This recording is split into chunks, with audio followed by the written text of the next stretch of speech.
Hello and welcome to the 54th episode of the Special Moves podcast. My name is Mike Williams. These guys are Jake Klokowski and Liam McKelvey. Hello. Hey gamers. Hey, is that going to be our new Oh, catchphrase? I forgot about that. Hey gamers. Yeah. We're gonna adopt that. I'm gonna force it. Yeah. Hey gamers. Hey, gamers. It's the 54th Well, are we Special all not gamers? And you listening? Are you not a gamer? Sounds like the start of a speech. That. Yeah. Hey. Are we not all gamers? Oh, are we not all gamers? Yeah. But yeah. How you doing? Don't like the word gamers anymore. That's what. No, I want to bring it back. I don't like it either. But I want to adopt it and just bring it back. We're all gamers. All right, hey gamers. We got quite a bit to talk about in this week's podcast, but we actually have a lot of videos to film today. Mm-hmm. So I'm going to say what we're going to film to make sure that we have to commit to filming them after the Or else podcast. it'll be an absolute embarrassment. Humiliation. There'll be call out vids. Yeah, exactly. Yeah, people coming for us, and we don't want that. We just want to keep our heads down, and please leave us alone. Yeah. We're going to do a Halloween video. We're going to do a bonus podcast for the patrons, and we're going to talk a little bit about Outer Worlds. We'll have a little chat in the podcast about Outer Worlds, but we're going to do like a bit of a voiceover vid for Outer Worlds because we've all been playing Outer Worlds because it's on Xbox and Xbox for Game Pass for PC. Yeah. So it's something that we've all spent quite a bit of time with, and we've got some interesting opinions on it, I think, because everyone's in a slightly different place on it. I think Outer Worlds. Yeah, we got good spread, like in our opinions. Yeah, and I'm interested to hear what our guys have got to say about it as well, because I've been on the old like Steam, and I've been on forums, and I've been on Twitter, and I'm seeing those opinions, but I don't care about them. But the people that listen to this and leave comments, I care about you significantly more than I care about strangers. So I'm interested to hear what. I mean, that sounds like you're saying a nice thing, but no, it is. It's still nice. Okay. Yeah. You're higher on the pecking order. You're better than strangers to me. But I'm interested. Everyone seems to have an opinion on it either way. Yeah. So it's like, it's cool. And not just the game itself, but like what the game stands for and what the game means. And it's quite interesting. Okay. Well, before we blow our load on Outer Worlds, I'm going to do an email right now. Yeah. Fucking wildcard. Out the gate. Right. Right, yeah. He did one last week. Remember? And I was like, oh, can I have some more? And he was like, Yeah, but "Fuck off." sometimes it's like... Exactly. Well, don't try and predict it. More fool me is what I've got to say. Yeah, well, You know what I exactly. Well, that's the first and only lesson you should take away from it. But also, it's just trying to like gauge where we are on a podcast, how long we've been talking. If we've been talking for about an hour, things can... The quality can drop off. I've got a feeling that, without the world, it might be going on for a bit, innit? And then we'll get a video exactly. on it. There's two batches of Outer Worlds conversation coming their way, so I just thought I'd give them something else. So this is an email from our Dear Special Moves inbox. If you want to send us an email, it's dearspecialmoves@gmail.com. Send us an email, and we'll read it out and have a little chat about it. This one comes from Michael Walkup from Michigan. Walk up in America. Sounds like a hip hop ad lib. Yeah, it's a good name, that Walkup. I like it. No one's calling him Michael, are they? Nah, definitely not. Yo, Walk up. Yeah, he's like a Call of Duty character. Hey, walk up! Absolutely. Liam can tell you more about that in a bit. Yeah, I think he dies in about the third mission, and it's hard. Dear Special Moves, I was recently shopping through Facebook Marketplace, this is not an ad, for some used video games, since my budget doesn't love it when I buy only brand new games. Much to my dismay, most people were selling used games at nearly full price. While I understand the wanting to make back most of your money while selling a game, I found some of the prices to be rather ludicrous. For example, I saw Breath of the Wild and Mario Odyssey for around $40 used. For context, a new copy on Amazon is $52 right now. The newer games, such as Mario Bros. U Deluxe, was $50 USD. That's US dollars. Second-hand, $50 for Mario Brothers U. I can understand where the sellers are coming from, as someone who sells used games occasionally myself, but at only $10 off new price, it seems like I may as well just buy the games new.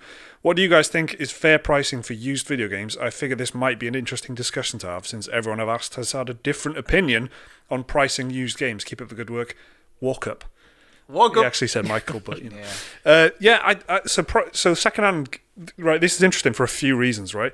First and foremost, for me, Game, the leading game retailer in the UK, it's exactly the same story. Like you walk in there, secondhand games genuinely are often more expensive than new games. I sent these guys a picture when I went to get Link's Awakening. It was Sekiro, wasn't it? Was 40 quid used. Yeah. In game, and it had its own stand because it needed to get rid of the stock. This is in game and real. Good job they were tryling to shift them at such low prices, isn't it? And the new copy I was paid like less than 39. that the day it came out. Yeah, exactly. So, well, like you and me more pervasive the old used games. Oh, absolutely, yes. yes. An avid collector, right? Pirates. Yeah. Liam keeps everything, don't you? Pretty much, don't you? Usually, yeah. Yeah. Why not? So, do you? But then again, you do buy used games, but you're picking deep cuts. You're like a fucking vinyl. That's mainly for because I like to collect retro games as well, and Yeah. obviously you can't buy them new, can you? Well, Yeah. let me ask you this, yeah? Like, let's say you wanted, I don't know, a PS2 game. That seems about right. Yeah. How much is an average used PS2 game now? It can't be more than like a tenner, can it? Depending what game it is, you can get if you wanted an old FIFA game, pennies. Yeah, right. But usually, if you go on eBay, it's usually £3-4, and that's for free postage for a second-hand PS2 game. Some of the rarer ones can get a bit up there. Yeah. I think the rarest PS2 game I've ever seen was £80. Someone was asking for buy it now price or whatever. I saw Twilight Princess on the GameCube.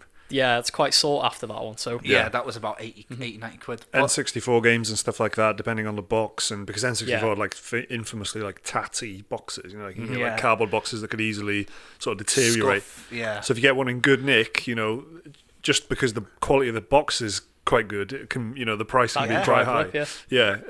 But for me, I have to say I'm guilty of this as well as someone. But I'll buy a game. The most recent example is The Witcher 3, which I mentioned in the last podcast. I bought it for the Nintendo Switch, and it just wasn't, it wasn't holding up. I felt like I was missing too much of The Witcher 3 experience by playing it on the portable screen. The resolution is tiny. It looked like I needed to I felt like I wanted to rub my eyes all the time looking at it. Yeah. It's just genuinely it is. It was like that feeling of just waking up forever. It really was, yeah, and it was noticeably it didn't feel like I was getting the Witcher 3 experience well enough. So so I went to sell it, and I basically got exactly what I paid for it back. But I had sold it within a week of it coming out. Yeah, but you're like a fucking not even a house flipper. You're quick off the mark. If you sell a game, you're very aware that if you don't sell it in 2 weeks, you won't get it, right? Yeah. So so your target audience is definitely not Walk Up, because he's fuck this shit, but you go for the people that I go for the people. You put it up there, and the people it attracts are people that want to literally save £3. Yeah, and it's people who I guess they're just not aware of Simply Games and Shop 2 and these digital only video game specialists, I guess. Well, it's the kind of so I can see why people even bother chancing selling their games at that higher price. But also, it's the problem is that, like we said initially, game and these retailers put the used price so high that becomes the market price. The market price is just what everyone says it's worth. Well, this guy, Walk Up, he's not looking for games, mate. He's looking for Nintendo first party games. Yeah. It's a Which different kettle of famously hold their value. Yeah. Right, all the way for years and years. I was into this Astral Chain for a little bit, but I realised I'm not going to play it. And I feel recently that's a good way to feel. I'm not too precious about stuff because I've got a lot of games to play. And I'm realistically, I'm not going to be playing Astral Chain. Yeah. So I looked CEX, or I think it's pronounced sex, actually, if you're European and you're a stickler. But it's CEX in the UK, isn't it? Yeah. Do you know how much I sold Owned Astral by Chain Koch for? Media. Yeah.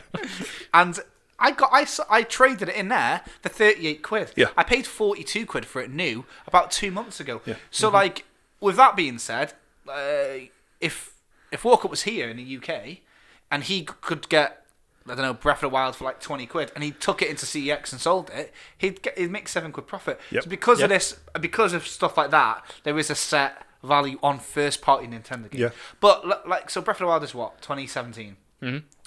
Battlefield. What did any Battlefield come out that year? Was it Battlefront 2? It's 2017. There was a Battle Summon, Battlefield 1? Was that in 2017? Wouldn't it have been Battlefront 2? It must have been Battlefront 2. It was Battlefront 2, yes. How much is that now? Battle 5? I think I saw it on sale on Origin for £3.74. Right. So digital copy of it. That was digital. Yeah. Physical, I've seen it for £10 on Amazon. Yeah, because so it definitely depends. Do you know what? Right, it just does sometimes, not all the time, but sometimes it just depends on the quality of the game. Yeah. What did you see in Tesco the other day for a tenner? I was going to bring this up. Yeah, so the one that really sort of blew me away. This was yesterday, actually. I saw Anthem in Tesco, so it's a British supermarket chain. If you're not in Britain, Like Walmart, isn't it? yeah. they had a copy of Anthem there, like, you know, the sort of slightly cardboardized, quite nice edition, whatever it's called. Yeah. And The it not was- quite steelbook one, isn't it? Yeah, Is it the one that's got like the slip cover on it? Yeah. yeah, £10. £10. Probably Yeah. about $14. Unbelievable. That came out this year, didn't it? I'm not It mistaken came in out saying in that. February. Yeah. Yes. So it came out, what is that, 9 months ago? Yeah, held up as you know, the EA's sort of answer to everything. Destiny, The Division, Bob Dylan of video games.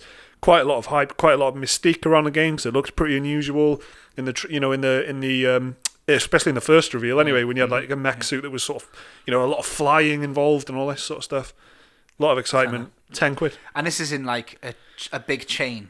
Yeah. So normally they kind of keep their prices Quite steady high, across usually. the board. And yeah, you're right, like quite high. Like it's only if they want to get rid of stock, really, right? Yeah. But so this isn't like a special occasion, is what I'm trying to say. It's not like we live in Wales and like it might be in the middle of nowhere and it's just some magical deal. No, it's like a tenner in Tesco. It's like, do you know what I reckon will be the next thing by February? Ghost Recon Breakpoint will be a tenner. It's already no. Listen, Yeah, that's weird. You're in my head at the moment, right? Because I was going to say, right, because I mentioned the Division. Ubisoft had just said this week that Ghost Recon Breakpoint, yeah, and the Division have both been Division less so, but they've both been disappointing. Yeah. Division 2, I guess you mean. Division yeah. 2, sorry, yeah, and especially Breakpoint has been a massive flop for them, and they're sort of realizing and readjusting as a company. Yeah. Because people aren't that interested in sequels to live games. That's their theory. That's what they said. So they think, well, it looks like there's less appetite for people for just a straight sequel to a live game, which makes sense. Like, what the fuck would you want to buy I suppose you got Destiny 2, haven't you? That's done That's quite the- well for itself. that's the like only one I can That's think. the one, yeah. And then True. Well, yeah, true. That's the only like successful sequel I Yeah. can think of. But even then, it had a bit of a rough start, didn't it? yeah, Yeah, absolutely, yeah. they're probably Yeah. comparing it to like Siege, which I think is a like big success. Yeah, really. that's been going. For Honor as well has been going forever. Yeah. now. Yeah, But yeah. if they were thinking, Yeah. let's do a For Honor 2, now they're going to be thinking, "Oof, maybe let's not. Let's just keep doing For Honor. Do the Yeah. Siege thing where they have like Yeah. the annual pass. So I don't think Warframe are going to announce Warframe 2 anytime Why? soon. Yeah. are Why- they? you're just Fortnite like, too. abandoning a load of players, aren't you? So Yeah. why would you do that? And Destiny, who sort of moved, Destiny 2 has transformed loads, like over the time. Like it's free to play now, pretty much. You know, basically, I spent £30 on the previous expansion. Or, well, no, I didn't. I've got it on sale, but I whatever it was. That was the RRP. Yeah, Was 30 quid. 30 quid. I spent money on it, like 15 quid or Yeah. something. But you get all that Yeah. for fuck all now, It was basically. it was honestly 110 quid for Yeah. the stuff at the time. So the pricing has changed, and the model of the game has changed, and all this. So that will have an effect as well. So Anthem is just not really worth anything. Yeah. Ghost Recon, that won't be worth anything. Division 2, the same. It'll be probably worth. So really, I think to like kind of boil that down, I think live service games, when there's a new iteration especially, become worthless. Yeah. Essentially, Oh, yeah. like It's like FIFA, like Liam said. You know, Yeah, old FIFAs. That's What's the point? exactly it, because it's like 15 months behind. You know, like now that the new COD's out, I'm looking forward to buying Call of Duty World War 2 for like £15 around Christmas, which is It's in a humble thing, you know. Get it It's for in a humble, yeah. Oh, is it? With Spyro and the Crash trilogy. Yeah, and I get to play it on PC as well, so that's cool. But this is what I mean. Like Breath of the Wild, though, I reckon by the end of the Switch generation, it'll be 25 quid, probably. Like it will keep its value. Yeah. People are still Yeah. talking about it. It still holds up. So and Nintendo, they know what they're doing because people do come to them. They'll kick and scream, but then they will reach that price point that Yeah. Nintendo want them to. Yeah. So. I don't know. It's different with used games, but yeah, that's your big mistake is wanting and enjoying Nintendo games. I'm sorry, Yeah. mate, Yeah. but Well, that's Even it. Wii U games, the console that famously died on its arse, those games still cost a lot if you Yeah. want to buy them used as well. Crazy Nintendo, man. thank you for your email, Walk Up, and thank you for your service. Woke up. So, should we talk a little bit about Outer Worlds now then? Or let's do that now and get it out of the way.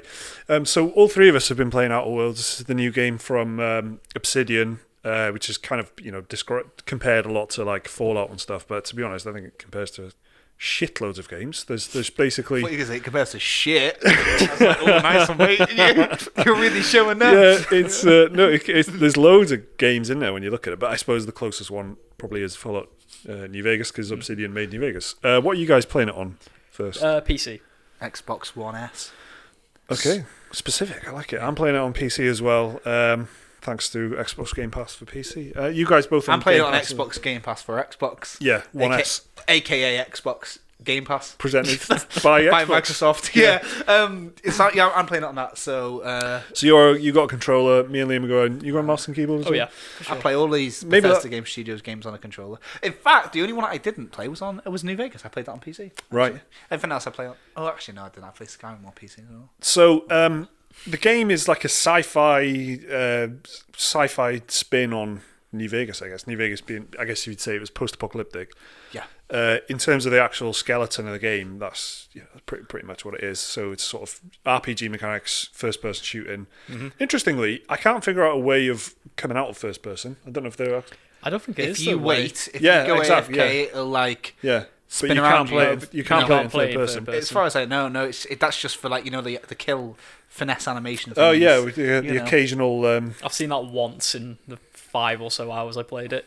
What the kill shot? Yeah, like the slow-mo kill shot. Yeah, you know what? Me too. When I kill, but my companions, they go wild. Anyway, yeah. So we're going to do a full video on this, which is just sort of breaking down our opinions on it. But if we could, let's do a little quick fire hot take on what you think of it, right? Now, the one conversation piece that we haven't really spoken of, usually when we come to record a podcast, we have a good chat in the kitchen and that before we come in here about games, but we've been planning a special moves Christmas party and stuff this week. Yeah, we have, yeah. So we didn't have much time to talk about the games. So, but the little conversation point that we did have was, I said I enjoyed the combat. I think the combat's really good in it. I think the shooting and stuff, that's when the game sort of comes alive to me and it sort of fizzles a little bit. But you don't like it. You don't like the shooting. Not really, no. Tell me more. That's it. I don't know, it just feels like a first person mod for Mass Effect or something. It feels like the shooting's an afterthought. And here's the thing, right? I very, very recently did play a game where corporations run the world and you planet hop and do side quests, which you go here and talk to somebody and you make a dialogue choice. And it had better shooting, and that game was called Borderlands 3.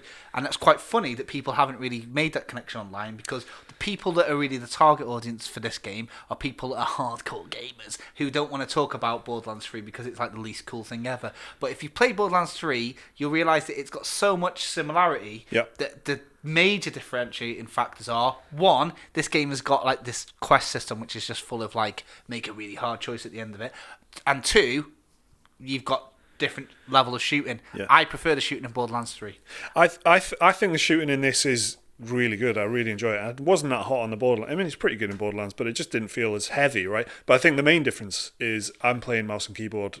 I'm playing on PC with this, and I was playing Borderlands on a PlayStation. Right on, yeah. So perhaps that's what it is. It just feels good. Like I like the they got like a slow motion, slowed time down mechanic instead of VATS. Time, basically, isn't it? it? So you can just slow time down and just shoot a little bit, and it works really well. I like the way I've set my character up as like a sort of pistol using handgun, sort of, which is not what I normally do. I normally go for like rifles and shit like that, and so but I just for the small pistol. Yeah, and I really like it. It's just sort of working for me, and I think the combat's pretty good. But the thing that's letting me down overall is just sort of like art direction and world building. I think there's some things in it I really, really like, right? Sometimes you open a door and what you see on the other side immediately is like, oh, whoa, it'll take you aback. It'll be like, fuck, there's like loads of neon signs, or there's a big sort of open courtyard, or it's like a scientist looking at something that just looks interesting. Sometimes they nail it, and sometimes it just lots of empty boxes. Empty boxes and mishmash of stuff. It feels like, Fallout with a No Man's Sky colour scheme, Mass Effect type influences. The music is like just Knights of the Old Republic. The sort of meandering world music. It's like a trumpet with like a mute thing on it. It's just like just constantly. Nice. Straight out of Knights of the Old Republic. But there's all these other influences, and it just, instead of just coming together to make something that feels interesting in its own thing, it just sort of doesn't. I feel like with Horizon Zero Dawn, I thought the world building in that was really good, and I just bought into it. And even though that's exactly the same thing, it's loads of ideas from other games and other places just slapped together You're so right. to its own thing. But I think Horizon Zero Dawn nailed it and did it really well and got it right. It's greater than the sum of its parts, isn't it? Whereas this is, you know what I mean? It feels like the sum of its parts. Exactly. I'm looking at the parts. You feel like it's if you're making, for example, chili, right? I made the chili yesterday. I'm fucking good at I'm making excited chili. about this. Keep spent going. a lot of time making chili. When you get the ingredients just right, it's like it makes this new extra thing. If you're like some sort of chili amateur, then you just taste it and you can go, I can taste tomato puree, Worcestershire. Exactly. That's all it is. You're just reeling off the flavour. If you can't quite put your finger on what that taste is, it's because all the tastes have come together. Mwah. Yep. I don't get out of that words, but I don't know if it's just because it was overhyped. That's what I think. Because this game, like, it's so like New Vegas in the sense that it could have been released in 2010 and no one would give a shit. The graphics are quite nice sometimes. Yeah. But what about the gameplay is new? Yeah. And you know what? Every single thing that people have been talking about online about it, apart from you who mentioned the shooting, they're talking about the story, they're talking about the party. Yeah. Just play Pillars of Eternity. It's fucking well better. Yeah. Or Divinity Original Sin 2. But that wasn't made by Obsidian, see. That's why I was thinking it. Because I'm thinking Obsidian have been doing this for 2 other games. I love Obsidian. If you're a big PC Master Race nerd and you're a really hardcore gamer, but you're just too cool to play a CRPG, big mistake. And if you like this, play Pillars, try it. It's made by the people that made this game on New Vegas. And if you like parties, if you like nerdy little parties, if you want companion quests, yeah, and if you want to have... These are like RPG party. Yeah, exactly. If you want an RPG party and you want everything to be a skill check, because this game is like that. Yeah. Liam said it. Liam nailed it. You said that there's no little mini games. It's just all skill checks. Yeah. Play Pillars of Eternity. Honestly, do yourself a favour. I think the story is a huge conversation point, which I'm not going to go into. I'll do that in the video. Yeah. Having said everything I have said, it does occasionally, usually around the combat, like it just gets me, and I'm like, I'm really into this. Someone will say there's an abandoned colony. We've had a distress beacon. I'm like, yes, I want to go see what's going on in the fucking abandoned. To survive on the outskirts of a big corporate town. I love all that, right? And I know you're going to be thinking, wow, you guys are moany bastards, aren't you? Well, listen, there's one amongst us. yeah. Don't talk about the World Cup, all right? Liam, you seemed warm on it, and I felt like before Mike had played it, I was like, I feel like I was missing something because everyone's talking about how good it is, and I asked you, and you're like, yeah, it's great. So tell me more. Tell me about. I don't know. Like, did it hook you in, or was it just a slow start? And it is a slow start. And I want to know what your expectation was at the beginning. Were you hyped like everyone else? Because I wouldn't say I was as excited as everyone else, because like I said to you before, I think a lot of the excitement for this game came out of Fallout 4 being a bit of a disappointment, and then Fallout 6 again being a disappointment. So people were like hungry for this sort of classic Fallout 3 RPG, I guess. Definitely a call for it, isn't there? Oh, absolutely. But with Outer Worlds, I think it's captured pretty much everything of what I like about New Vegas. So my favourite bit of New Vegas isn't actually like the combat or the questing. Yeah. It's just wandering around, exploring, like stumbling upon secret stashes hidden in caves and stuff like that. Yeah. And just coming across like random characters out in the wild. And Outer Worlds has got that in spades. Like the companions, I think I like. I've only got the 2 so far, but I think they're both quite interesting characters. Yeah. Like the choices and stuff so far have literally just been like a bit sort of like generic. Do you want to intimidate them? Do you want to lie to them? Do you want to persuade them?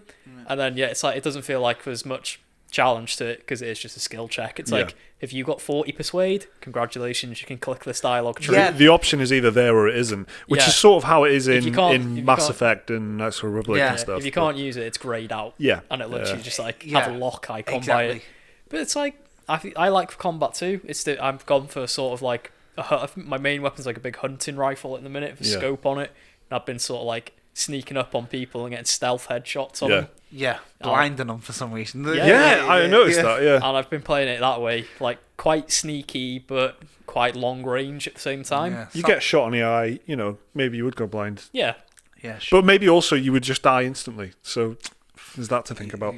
But we'll have a proper full chat about it in a separate video because, I don't want to... It's got to be worth us making another video, isn't it? Short of it is, I like it. I'm looking forward to playing more of it. Cool. Yeah. We'll have a full chat later on in a week, so make sure you catch that. Yeah. Let's do another email before we do a different subject. This is another Dear Special Moves email. Okay. This one is from Zach from the East Midlands. Nice one, Zach. East. You don't hear the East Midlands much, do you? Hear West Midlands a lot. Yeah. Underrepresented. England, isn't it? It's all the same, isn't it? Yeah. East of Birmingham. East of B-Town. Over the border. I don't know. South of heaven. East of Birmingham. Yeah. Dear Special Moves, my name is Zach. I'm a 24-year-old and currently work as a quality technician in the East Midlands. I purchased an Xbox One on launch and was amazed at the time by how good Forza 5 looked and also felt in the trigger rumble. I was hooked, loving my Xbox for a fair few years. However, as the years went on, I grew more and more jealous of the PlayStation lineup. At the start of this year, I got sick of Microsoft exclusives, Crackdown and State of Decay, so I purchased the PS4 Pro and pretty much all the PlayStation exclusives with it. Said exclusives got me yearning to play God of War or Spider-Man after a long day's graft. Cutting a long story short, regarding the next gen, I believe Microsoft ensuring all their exclusives being on PC day one is great for PC gamers, including me. However, in doing that, I see no allure or reason to buy the new Xbox when I could get a PS5 with all Sony exclusives and use my PC for the Microsoft exclusives. Is it just me, or does anyone else think their console will sell considerably less than Sony's again? All the best, chaps. Keep up the amazing work, Zach. Yeah, pretty much exactly that. It's a really tough one. I think the main thing that Microsoft has in their corner, which is something we keep banging on about, is the Game Pass, isn't it? Yeah, it's fucking great. The Xbox Game Pass is the really backwards good. compatibility. Like if they keep if they bring like old school Xbox games to Game Pass and continue to do so, they're gonna feel better on a gamepad. And you could just do what I do and just plug your Xbox controller into your PC. Yeah, no, that's totally an option. I thought about that with Outer Worlds, and I was going to see how it was going to go, but I was enjoying the mouse and keyboard. I do. I like the TV. That's it. Yeah, right? me That's too, why yeah. I'm playing on my Xbox. I like it, and I like playing CFUs. You like standing in front of it as close as you can. Yeah, leave me be, all right? You know what I mean? But Zach's right. That's exactly how I feel about this. I will get a PS5 and I will continue to upgrade my PC as appropriate and play the Xbox games on that. However, they won't straight away kill the, the sort of, what's the word? Like when they continue the service and that of the Xbox One, they'll still be going for a bit in it. There'll still be like games of gold and there'll still be some Game Pass games. I'll still be able to use it. Yeah. There'll only be like certain games, but that's the thing, right? I'll just play like the retro games on the Xbox One X, retro being like Fable and like Viva Pinata and that, which sadly is retro now, isn't it? Yeah, oh, God. We are old. Yeah, but then I might eventually make the jump. I don't know, but it seems a bit like we're missing something because it's a bit too obvious. I think I think what it is PlayStation feels like you would just be missing out if you didn't have one. Yeah, you would be missing out on so much. But he's right, because like you've got the PC option without an Xbox, and you can get a vast majority of the Xbox exclusives on PC. It's the same.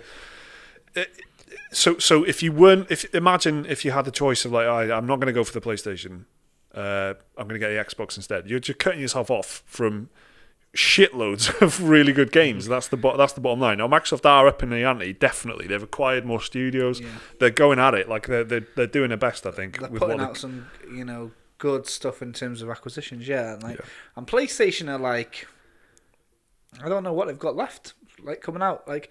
They've been banging on about exclusives for like 5 years, and like this year, they're all gone. Well, it's next gen, though, isn't it? That's the thing. But it's like Nintendo. Nintendo will give you a Zelda, they'll give you a fucking Luigi's Mansion, they'll give you a Mario, they'll give you a Mario Kart, they'll give you... what's coming per every console. Donkey Kong, the best platform of all time, or whatever.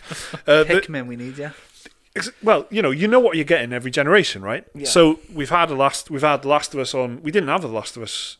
We haven't had that yet. Last gen. Yeah, exactly. It was like the PS3 Swan song. Wasn't it? Exactly. So it's the same. So you're getting the same. We've had an Uncharted 4. We're getting a new Last of Us. We've had a new game from the Killzone people. We've had a Killzone. We've had all these what's coming. And it's like, that's just the way it is. So the next games from the PlayStation lineup will just be God of War 2, Horizon Zero Dawn 2, which would be highly anticipated. And, you know what's coming. And I think with Xbox, it's just a little bit more interesting because it has... So the Outer Worlds, was that on PlayStation? Yeah, so £50 odd. So they have... Microsoft have sort of won a little bit there because I haven't bought the game on the Xbox, but I have signed up to the Game Pass for £1.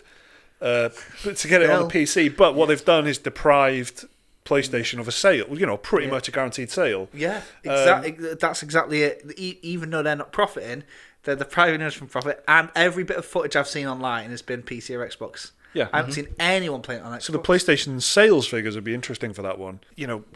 Is that going to be enough in the next gen? I don't know. It's going to be good. It's going to be definitely going to be better than what they brought to the table at the start of this generation, I think. Yeah, which is funny because it actually makes so much sense what they brought this generation now. They were just so ahead. They wanted like digital only. They wanted. I think they went a little bit too far. Yeah. I think. Yeah, I know. And it's stuff that none of us really wanted, but it's just the way it's going. So we just accepted it now. But like they were ahead of the curve. So I'm interested to see what they're gonna do. Yeah. XO19 is like just 3 weeks away. Where it's in London this time as well, isn't it? Mm-hmm. What's that then? It's the big like kind of like their what's next for next year. Right. I think what did they announce a couple of years ago? It was where they announced the name of Project Scorpio, wasn't it? I think so, yeah. And they announced the Xbox One X and stuff. So I don't know if it's going to be a first look at the new Project Scarlet or some Halo Infinite or whatever. I'm going, so I'll find out. I think with next gen as well, not everyone has a PC, do they? So if they want true. Xbox exclusive, not everyone wants to have a PC, I should say as well. Like people think it's that's it. It's too not just complicated. money. It's not just money. So I imagine if you bought a PS5 and then whatever the Xbox Scarlet together, it's probably going to be cheaper than if you had put all that money into seen the price point Definitely of true. PS5. Definitely true. Oh, was it like $499? Yeah, $480 I think it was. But they'll probably ramp it up for us. And they'll be the same. Xbox will be the same price probably. Yeah.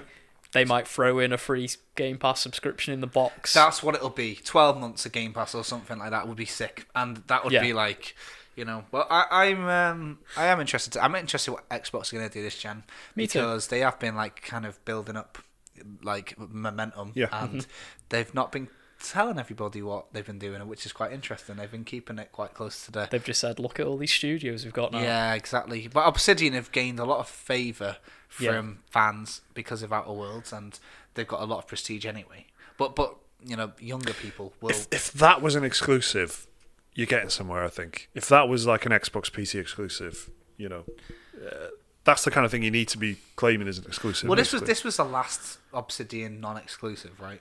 It's going to be exactly. So, and the way that they managed to wrangle it, like you say, like basically sieged out Sony. Like, who's buying it on PS4? Fucking hell.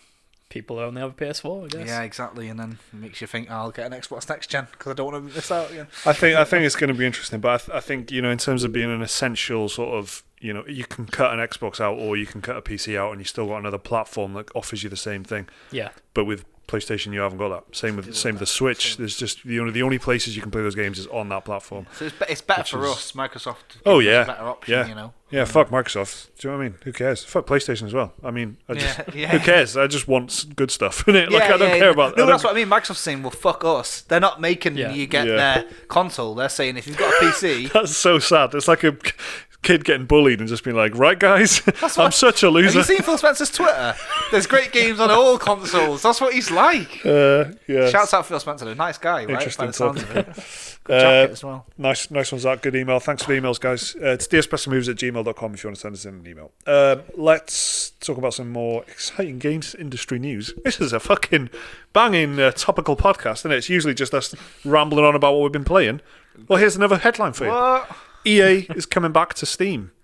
Right. Yeah. I think it was a talk to me given about this, at this guys. point. Give me some reason to care about this one, because I see it online. It's a big. Well, deal. I've only got Dead Space 1 and 2 on Steam, and I want Dead Space 3 on it. I'll take it because basically what it is, I don't care about this, but I understand it's a big news thing, and I wonder if I don't care because I just don't know. Can I get Plants vs Zombies Garden Warfare 2 on Steam now? Maybe. Well, you will be able to, I'm sure. It's interesting because EA has gone so doubled down so much on Origin and giving away free games and basically doing everything that everyone's getting sweaty about with Epic Games and all that. Mm-hmm. But doing it they've been doing it for it's about 10 years or something on Origin now. And they were the real first big competitors to Steam, and they were the first we're going to take you on, because Steam was so dominant, still are dominant, but Steam really was the only horse in a race, and then EA were like, well, we're going to have our own store with our own games and our own Christmas sales, so and it's pretty good. Like Origin is quite good, and they've got good prices and good incentives, giving away Origin on the house or whatever it was called. They were literally giving games away. I think they did the refunds before Steam did as well. Absolutely. The good game guarantee or whatever it was. Yep. Nice, Which yeah. yeah, Which exactly. is like no questions asked, 48 hours. If you don't like it, you can have your money back. So Steam picked up the same.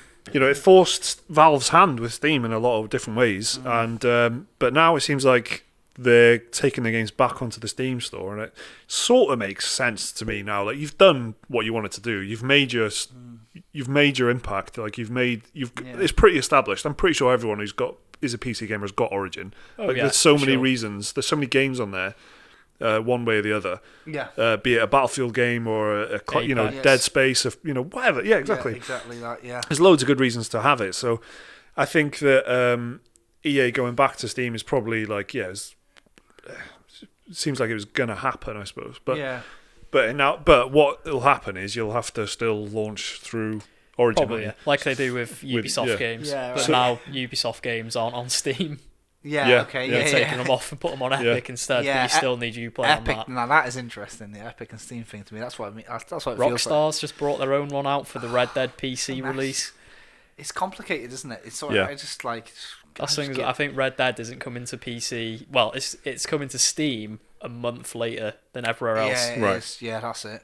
I mean, it's weird because there are some people who are still complete Steam loyalists. Like, fucking Outer Worlds. It's Epic Game Store. Yeah. It's Xbox Game Pass for PC, and it's coming out on Steam next year.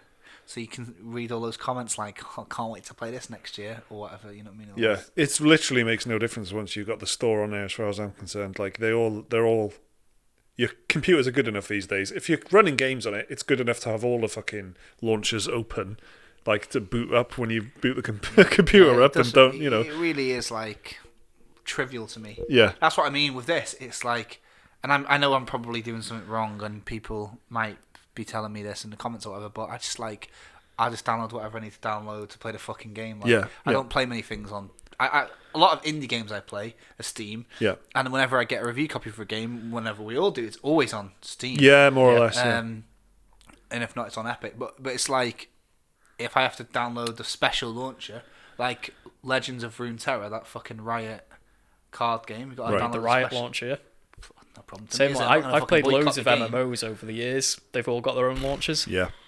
It's annoying, but you just put exactly. So I guess it's cool that EA. Cause I wonder what they're going to do with Origin now. Then, well, I know that they've got EA Access, which is still a monthly subscription. Yeah. So I wonder if that's still going to be running alongside this, even if you're playing stuff on Steam or what. I think it's just giving people the option, isn't it? Yeah. And that's always a good thing, I guess. Yeah, no, it definitely is, and it just means there's somewhere else where you can buy your fucking Sims DLC.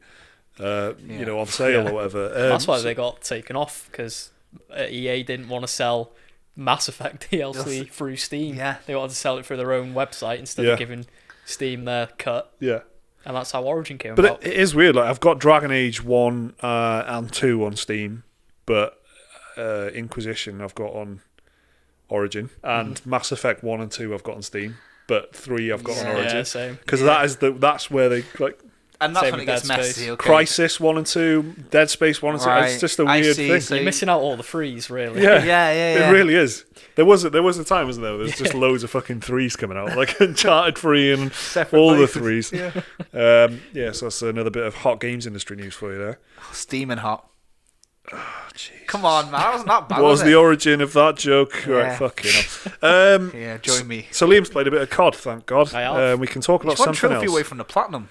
Of course he is, mate. It's been up for 2 days. It's easy. Yeah. It's an easy trophy list. It's not like it required much effort. Well, I like it. It sounds prestigious. It does. And it doesn't it? Funnily enough, no prestige in multiplayer anymore. I was about to say, you know what? When I said that, then I was like, speaking of prestige. Yeah. Because I know, like, we've played the beta together. We did, yeah. And you said it's not that different. No, so, it's very similar to the multiplayer. So we'll skip multiplayer chat. Because last week I wanted to know, in the podcast, is it going to be edgy? Is it going to be dark and like SASE? Yeah. Now you hear the answers. Mm-hmm. What is it? Yes, it is. It's so the campaign, they made a big deal this time round. They were going like gritty, real, hardcore, like Enter Sandman. Enter Sandman. Yeah. That trailer. Sorry. So the campaign is literally, you start with a very classic COD-like mission. You're trying to secure a chemical weapon in a Russian weapons depot. Yeah. You're playing as a CIA operative. super undercover, and then it goes wrong. AI's opening doors for you. Yeah, it goes wrong. Oh no, you can bash doors open yourself. Oh, that is exciting. So you can open them slowly or bashing them. Part of the tactical when it goes appeal. wrong, does your character whip out an MP5 in a dead over animated way? No, it goes to a cutscene, you get knocked on your ass, and you just watch. Although I have to say, there's some quite sort of innovative transitions from cutscene to gameplay, because you actually have you see your character all the time, and they speak, unlike the old COD games where you're just silent all the time, and they do a sort of nice camera zoom to go into the first person perspective.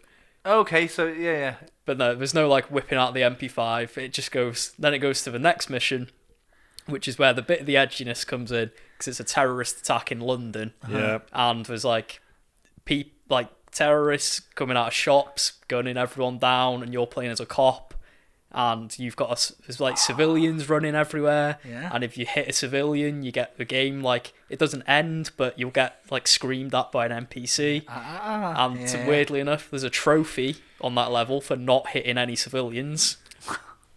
So there's a trophy for it. Yes. And that's where a bit of the edginess comes in. They do, and they Child are trying. soldiers? There are child soldiers, yeah, but quite later in the game, and they're only in a flashback. Oh yeah, I think there are some child right, soldiers in there. Oh, you have one? Yeah.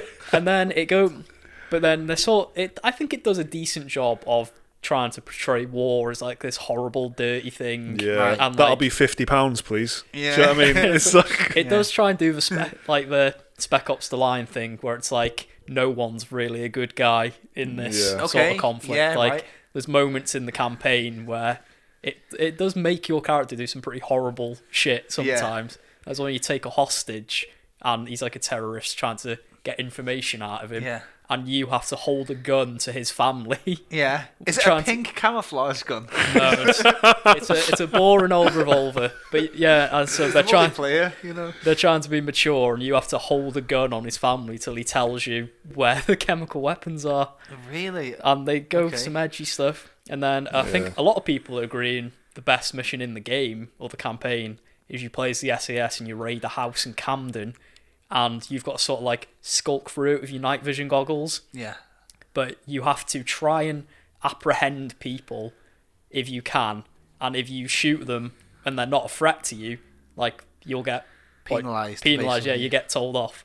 And I think each level actually has a collateral damage ranking, Really? telling you Okay. how careful you were in that mission. right. But it doesn't shy away from the horrible stuff.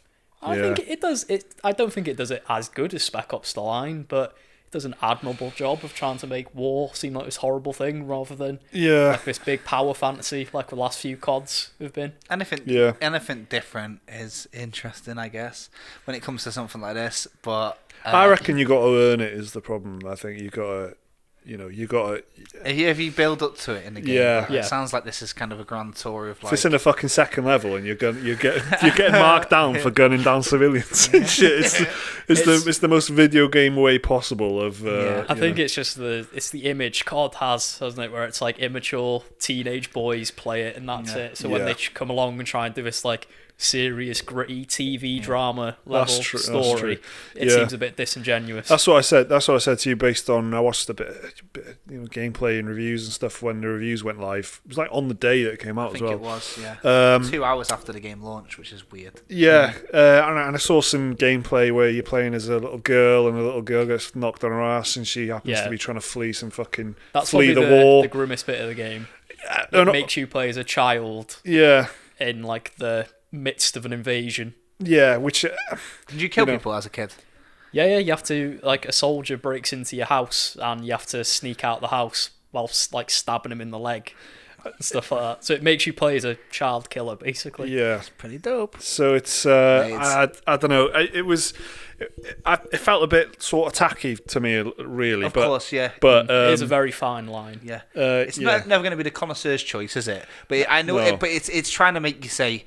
Makes you think. Now, unwind with your friends by trying to get 30 to 10 kill death ratio, innit? Exactly. The fact that it's that mode, then it'll be this because it's exactly the solution, isn't it? It's I just played as a kid having to fucking fight for my life. This is getting heavy. I'm going to go and play some multiplayer to unwind and just pop. Open up some loot boxes. Do you know what I mean? Absolutely spray other players down with fucking MP5 bullets. Get yourself nice and pink.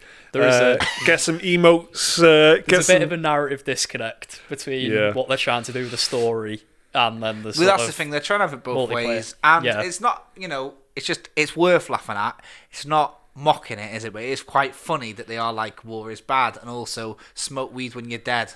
With this symbol, skeleton with a big cannabis leaf, and then it's like, do you know what? It's really good when you're high, gunning people down with SMGs, baby. And not kids. So it's this is so you said TV drama like thing there, Liam, and that's what I thought when I was watching the gameplay. It was like it feels like I watched about 3 or 4 seasons of Homeland, the TV show a few years ago, and it's exactly that kind of stuff, but in a TV show, with fucking Claire, whatever her name is, great actor. I think it's having that interactive element to it makes it a bit weird. Absolutely, yeah. I can't wait for Modern Warfare 3 reboot where you play as a pencil pusher who dies at the end. You just do a counting for 20 minutes, and then you get gunned down at the end by a terrorist threat, and then it says, "See, makes you think."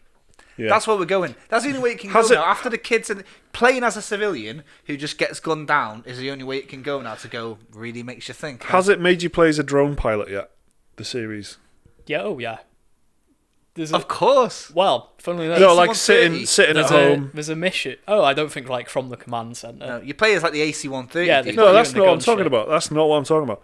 A drone pilot who's just sitting in some fucking base in East Anglia, bombing Somalia, waking up in his house, kissing his fiancée, walking to work, blowing up a wedding, and then going back home. I don't think they've done that. No. Right, that's coming to a COD near you. Oh, that's right. Good. Yeah, that's gonna happen. It's all the edginess aside, though, the gameplay's actually pretty good. Yeah, it's a new engine. It's a new engine, completely new, and this is the first COD they've tried to make more tactical and stuff. I think it works quite well because I played it on regular.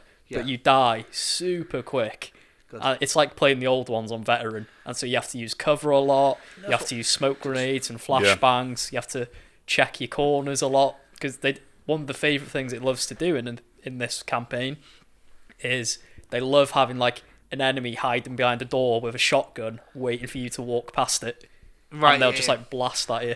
So there's a lot of leans. Yeah, there's a lot of leaning around corners, a lot of like taking it slow and steady. And if you do charge into it, you'll probably just get that's good because quickly. It's like what I said last week. I felt like the game wants you to be like that, but the players are saying no. When it sounds like the single player is trying to condition the players to kill. Their speed. And main. But the fact that it's like you're dancing to their tune now in single player, and then it lets the game explore the ideas. That's definitely a line. You're dancing to my tune. Walk up. Walk up. Yeah, shouts out walk up. Well, and it's like. Because it's a full-on reboot of Modern Warfare. It's got all your fan favourite characters. Sergeant Griggs is in a mission. Yeah. Captain John Price, he's in it, of course. Yeah. Fucking all the regulars are in it. Yeah. They even end with a post-credit scene. I won't say what happens, but it's basically Liam told me it's fucking nuts. I won't say it in case people want to play it, but it's basically the COD Modern Warfare version of Nick Fury getting a team together. Yeah. Also, child soldiers. Do you know what I mean? That's the fucking get a child soldier on your team. Imagine if they put the A team and Beast of No Nation in together. That's what they're doing. That's an origin story for Mr. T or something. Anytime you try and play the campaign, there's an unskippable message as well that says this contains mature content. Do you want to proceed? Yeah, here's a boob. But that's video game mature. Like that bit I mentioned about the having to hold the terrorist's family hostage. The game does actually say, do you want to do this or not, and gives you a choice. It did do that with the airport shoot down mission in Modern Warfare 2. This is like in the middle of the mission, it gives you a dialogue prompt, and you can say, yeah, I'm all in, Captain, or no, I'm not comfortable doing this. Okay. And you can walk away while the game will just carry on. Mild shootage or full on. Because to be fair, like it'll be 15 quid next year, and I get it for sure. Because I'm looking at this now. Like World War II, I nearly got last year. I'll get it now that it's going to be heavily discounted. Humble monthly, mate. Exactly. Yeah, I will check it out actually. But this, it's like I almost went for it, And if it wasn't for Battlefield 5 having a big update, perfect, I would have paid the 50 quid. Perfect. Thank you. I was going to try and awkwardly bring that up now, but you've nailed it. Before we do the new releases, Battlefield 5 has got, as Jake just said, a big update. Yeah. It's called War in the Pacific, and we've just been talking about how COD are trying to do all this serious war is hell stuff. But I watched the Battlefield 5 War in the Pacific and genuinely went, that looks great, even though the War in the Pacific was fucking Quite hell horrific. on earth. So that's interesting, isn't it? Like moral fucking grey areas, boundaries. But the thing is, if it's not telling you it's bad every 2 seconds, well, you're gonna be like, listen. Yeah. I don't mean, like, people have the same problem with the Uncharted games, though. That's the thing. Like, critics of Uncharted love to say Nathan Drake's this like happy-go-lucky, quippy guy, but then he's massacring. He's a mass murderer. Like hundreds of mercenaries. If it and kept stuff saying like that. this is a mature game, that's the off, key Nathan thing. Drake. But it doesn't. But bringing kids and stuff into it as well. Isn't it? Yeah, Anyway, exactly. there's enough of that. Battlefield 5 is a It's been updated interesting game. constantly. We played quite a bit of it when it came out. Played the alpha. all We three were of invited us. to the closed alpha. Yeah. We played the public alpha, then the beta. Yeah, Is that what it was even called, or was that called a I demo think for so. some reason, or a tech test? I think it was a beta. And then it came out, and we played it. Liam Yeah. got a platinum again, and Fuck, that we was we played grindy. it a lot. Single player came out. If I remember, we mocked it heavily in Oh, videos that we yeah. did. We tried to get on with it. Mike, you didn't get on with it as much as us. You were saying, "Oh, it's not as good as Destiny 2," which is that's like Still kind of holds neutral. up. It's true. No, holds up. That's that. Mike's Good like, statement. blanket statement. And then you kind of dipped out of it pretty quickly. I think miraculously you didn't sell it, but me and Liam played it. That's- Continue to play it a little bit. Yeah, let me tell you, that's a big emotional milestone for me because I still have the copy and I put the disc back in my tray after about 12 months. This is what I mean. Like, I didn't sell when it. I said miraculously, Yeah. it sounds sarcastic. It wasn't. That's no exaggeration. So me and Liam carried on playing it, and I had a really nice time with it. And it was annoying that he didn't like it because I like playing games with all three of us. And I was Yeah. like, oh, but you are right. Like, they didn't have enough. It isn't as good as Destiny 2. Oh, no, sorry. Oh, well, yeah, I guess. Sorry, My hands are you tied. said I was My right, hands are you tied. said I was right. But one thing I've got to say about it, right, is that when we were playing it and when we stopped playing it, since then, the shit that they've added to it is Yeah. unreal. Yeah, yeah. So, I don't want to speak for you too much, but one of your points of contention was that there was a mode missing, right? What is it called? The big one. Was it Rush? Well, Rush wasn't in there. And Yeah, Rush so is, I think isn't so, that anyway. like a no? It was. It's right because it came out in October, if I remember rightly. Rush wasn't being added till January or December or something, and that's like 2 months in. Yeah. Yeah. It seems like a lot in Yeah. the meta of because that there'll be balance patches out the arse, like Modern Warfare. In the time it took Liam to talk about the Modern Warfare campaign, there'll probably someone fixing something in there. You know what I mean? Day It's- one patch, 56 gig, and Yeah, then that's silly though. I played a few missions of the campaign. Had to go out. Came back. I was like, I'll put PS4 back on. Another update. That one was only 125. 7 gig. Only 7. Only 7 gig.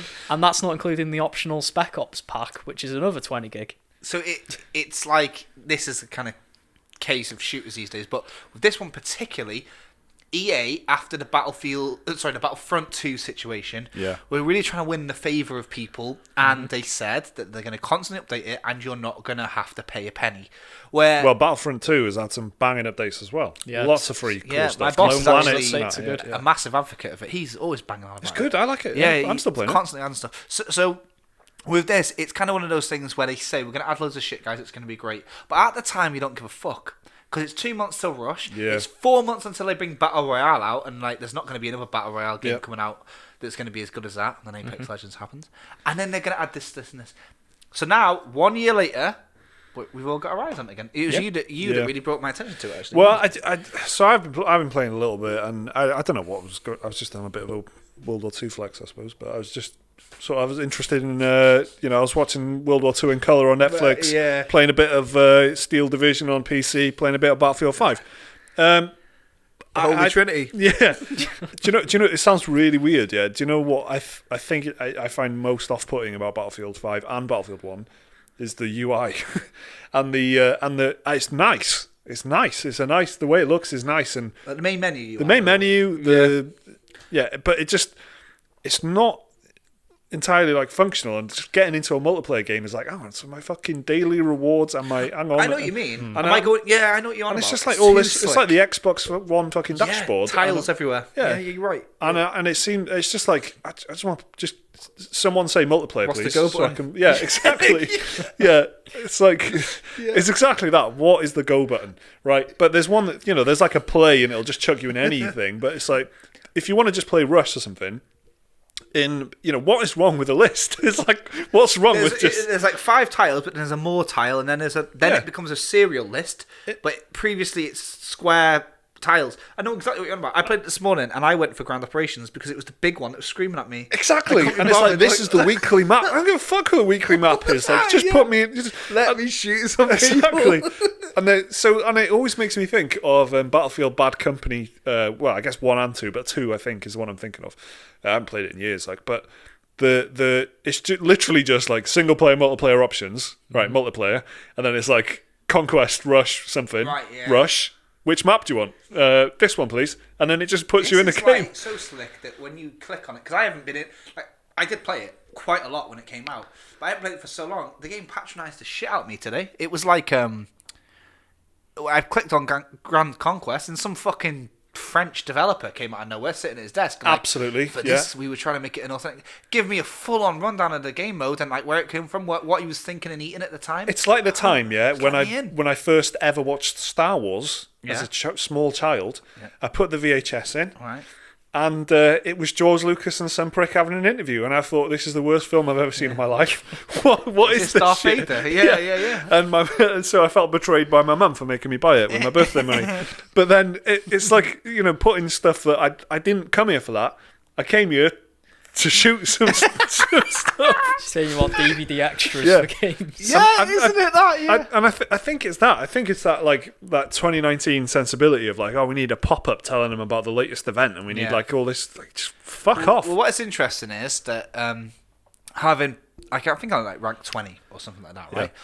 And I only ever play medic, so I'm playing medic. But it's telling me how to heal. It's telling me the buttons, and it's funny that because I don't know if it's going to happen every time, or does it just know that I've not played it in a while? That's a pretty cool feature because it's like left on the D-pad to throw bandages out, which is very odd. Because I've just been playing Outer Worlds where L1 is heal, so it's like it's all over the place. But the fact that it knew that is cool. But if that happens again tonight, I'm going to be pissed off.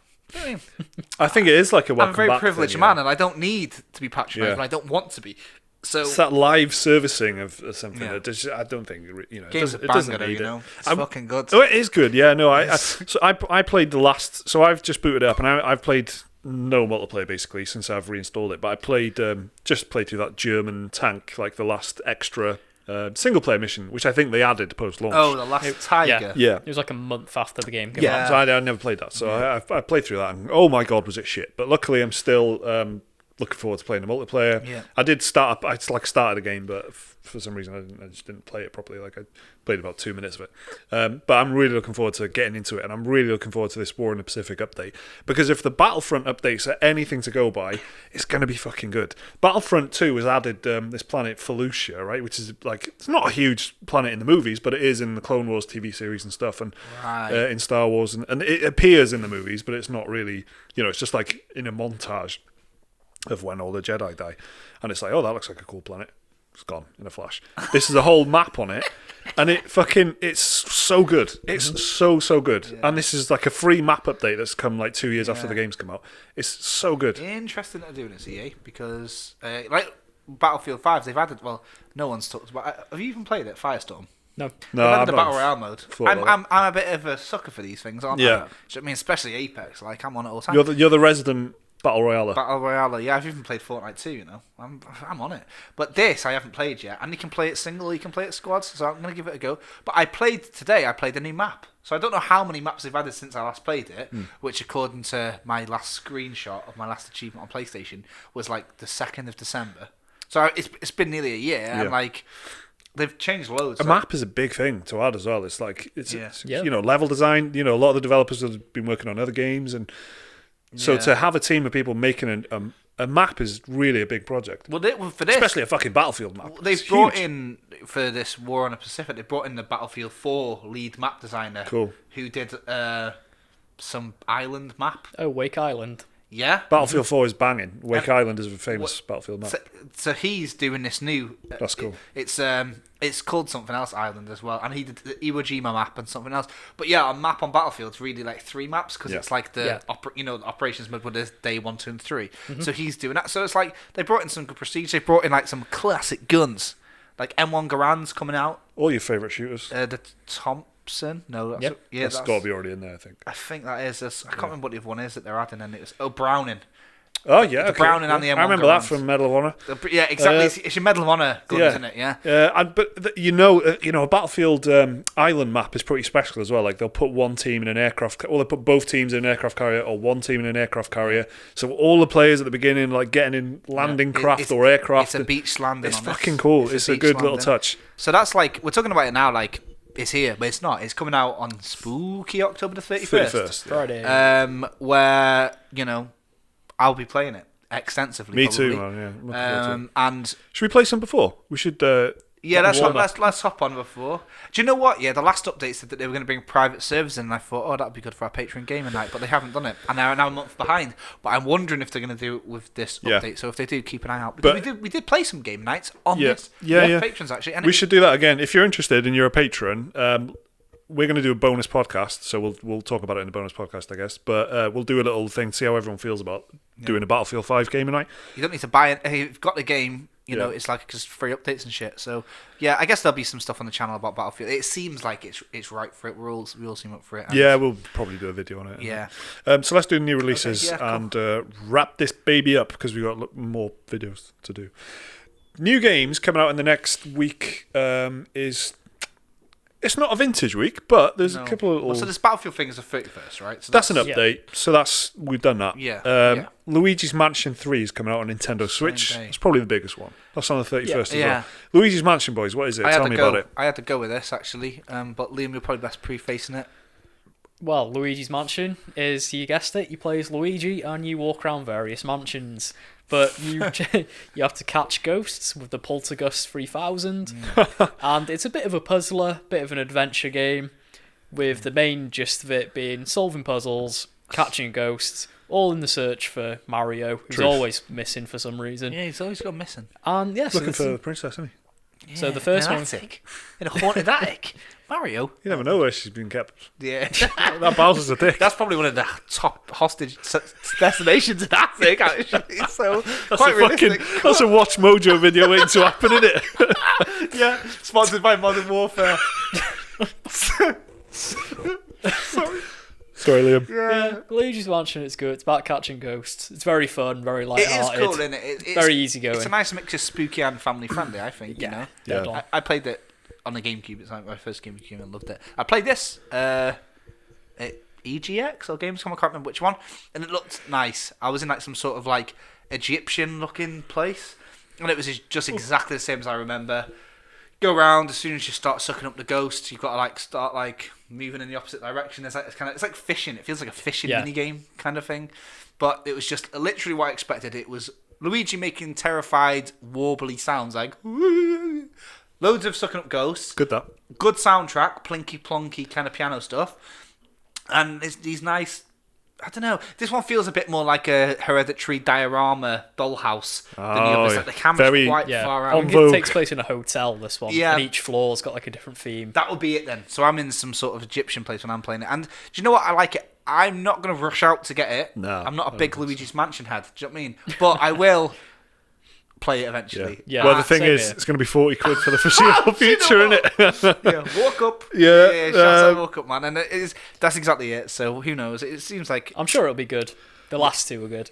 Do you know when you talk about this kind of game, there's two things that pop into my head, right? The Haunted House level from Mario 64, right? Classic. And the Banjo-Kazooie spooky theme tune that we had on our Special Moves Halloween thing last year. Yeah. But that's the banger theme. Is that what it is? Yeah, it's Gruntilda's. Is it not Gruntilda's Haunted Mansion theme? Because there's a level. There is a spooky mansion level. There is. It's that, I think, I don't know. Well, anyway, regardless, it's that game. It's banger, though, isn't it? Everything on that soundtrack is just fucking ace. It's a banjo. A couple of other games on the topic of haunted, spooky games coming out on the Switch. Resident Evil 5 and 6 are coming to the Nintendo Switch on 29th. Is If that... you haven't played them already...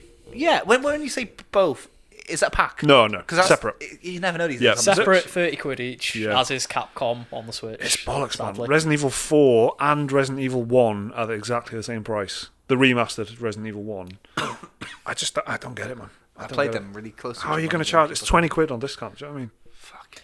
It's a bit much. 15 quid and I'm in. But Vampire is coming on the Switch as well. It's another Halloween-related game. About vampires. Can't remember that. That'll be interesting to see how I that can runs on the remember it, Switch. and I just... Yeah. Oh, it's just... Janky. Jank Jankula.